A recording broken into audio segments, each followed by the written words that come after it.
Okay, so we're going to go through our impingement test now, and for all of our impingement tests, when we do them, we're going to be approximating the head of the humerus to the acromion process, in particular the greater tubercle where the supraspinatus attaches. So we are essentially pinching the supraspinatus tendon between the acromion process and the greater tubercle of the humerus, and perhaps pinching the subacromial bursa as well.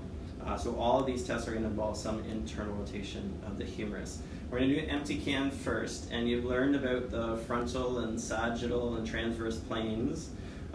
For anatomy in the scapula and against the thoracic cage, there's the scapular plane as well. So the scapula is not perfectly flat against the rib cage, it kind of curves around. So when we do an empty can test, we're going to ask the athlete to abduct their arm in the scapular plane, so just slightly in front of the horizontal. When they get to 90 degrees, we're going to ask them to empty the can, so internally rotating the humerus.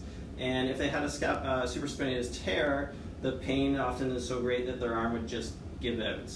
If they can maintain arms abducted at 90 degrees in the scapular plane, then we're going to apply downwards pressure on both their arms and check to see if they have increased pain and any weakness on the injured side compared to the non-injured side. So that's our empty can test. Hawkins, Kennedy, and Neer's impingement, we're going to do with the athlete laying down, so them laying on their back. For Hawkins Kennedy test, we're going to have the athlete laying on their back, and our starting position, we'll flex the elbow 90 degrees, we'll flex the shoulder 90 degrees, and then we move the elbow towards the midline of the body. So you don't have to worry about those other angles, just know that this is your starting position for Hawkins Kennedy test. To do the test, you're going to apply downwards pressure through the humerus, and that's going to approximate the head of the humerus and the acromion process and slightly squish the supraspinatus tendon and subacromial bursa. And then we add passive internal rotation of the humerus at the same time while we're applying that downwards pressure. So a positive test would be pain on the anterior superior shoulder. For Neer's impingements, I'll come over to the other side.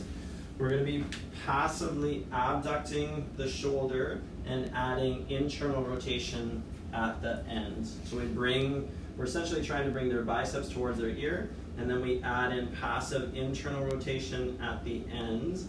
And again, we're looking for pain at the superior anterior shoulder. So when arm is at side, it's easy to remember this is internal rotation. You need to remember it's that same movement when the arm is abducted 90 degrees, passive internal rotation.